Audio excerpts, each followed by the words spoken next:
가락 헬리오처럼 반은 꺾일 것이다 했었는데 안 꺾이고 계속 올라가는 거예요. 특이하게. 같은 개포는 다른 단지는 입주장할 때마다 반이 꺾였었거든요. 수저예요, 수저. 단지 내 아트가 있다 보니까 꾸준히 찾는 분이 계시더라고요. 이달 말 강남구에서 단일 단지 기준으로 가장 큰 개포동 DH 퍼스티어 아이파크가 입주합니다. 입주를 앞두고 단지 조경, 상가 건물 공사 등이 한창인데요. 이 단지는 총 6,702가구 규모입니다. 이런 대단지 아파트가 입주하면 통상 주변 전세금이 하락하지만 개포동 일대 전세금은 오히려 연초보다 2억에서 3억 원가량 높아졌습니다. 입주 물량 폭탄에 전세 시장이 흔들린 대표적인 사례가 송파구 가락동 헬리오시티입니다. 2018년 말 9,510가구 헬리오시티 입주장이 시작하면서 송파를 비롯해 강남권 일대 전세금이 수억 원씩 뚝뚝 떨어졌습니다. 올해 3월 3,375가구의 개포 프레지던스 자이 입주 당시에도 전용 84제곱미터 전세금은 10억 이하인 8억 5천만 원까지 떨어지기도 했습니다. DH 퍼스티어 아이파크의 경우 아직 준공 승인이 나지 않아 실거래가 시스템에 집계는 되지 않습니다. 부동산 정보업체와 현지 공인중개업소에 따르면 전용 84제곱미터 전세 매물은 13억 원에 거래가 되고 있습니다. 2달 전 전세 11억 원의 계약을 맺었던 것과 비교하면 2억 원 올랐습니다. 현재 호가 기준으로 가장 높은 금액은 15억 원입니다. 현지 중개업소에서는 개포동 국민평형 전세금 15억 원은 현실적으로 거래가 이루어지기 어렵다며 당분간 13억 원대의 거래가 이루어질 것으로 봤습니다. 매매 거래는 양도세 부담이 크기 때문에 거의 없습니다. 다만 전세 금액은 오름세인데요. 단지 내 초등학교 2개, 중학교 1개를 끼고 있다는 점과 고등학교가 길 건너편에 있어 학군을 고려한 학부모를 중심으로 전세 문의가 많습니다.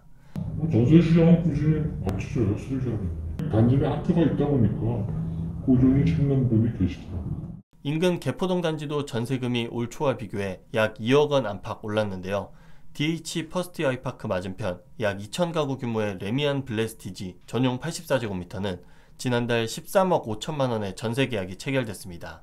지난 9월에는 같은 면적이 12억에서 12억 5천만 원 선에서 전세 거래됐습니다. 1월 이 단지 같은 면적 전세가가 10억에서 11억 원 선이었으나 1년도 되지 않아 3억 원가량 오른 셈입니다.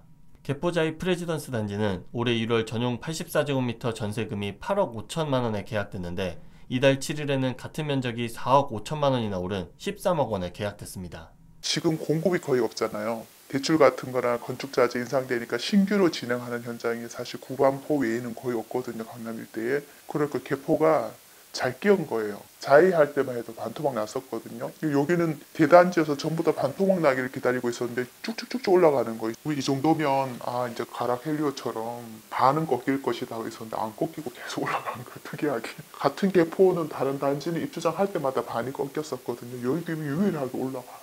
현재 서울 입주 물량이 급감하는 중입니다. 직방에 따르면 내년 서울 입주 물량은 11,000가구로 올해 34,470가구의 3분의 1 수준입니다. 2025년은 22,200여 가구로 예년과 비교하면 턱없이 낮은 규모입니다. 올림픽파크 포레온, 둔촌주공 재건축을 제외하면 공급이 많이 부족한 상황입니다. 전문가들은 강남권을 중심으로 공급량이 줄어 전세금이 당분간 오를 것으로 전망하고 있습니다. 네, 통상 대단지 아파트 입주는 과거 사례를 보더라도 매물 증가 때문에 전셋값이 내려가는 것이 통상적인데 최근 들어서는 오히려 전셋값이 올라가는 상황들이 발생하고 있습니다. 주택에 대한 더 이상 가격이 오를 것 같지 않다라는 심리가 좀 전환이 된 부분도 있을 것 같고 금리가 영향을 많이 주던 시장에서 심리적으로 이제 관망수율들이 늘어나는 상황이 발생하다 보니까 이런 심리가 금리를 조금 이기는 상황들이 오는 것 같고요. 건설산업연구원도 최근 보고서를 통해 전세 수요는 늘어나는데 입주 물량이 내년엔 올해보다 소폭 줄어들기 때문에 가격 상승 요인이 있다며 내년 전국적으로 전세값이 2% 오를 것으로 전망했습니다. 방금 본 영상이 도움이 되셨다면 구독을 누르시고 더 많은 부동산 정보와 함께 하시길 바라겠습니다.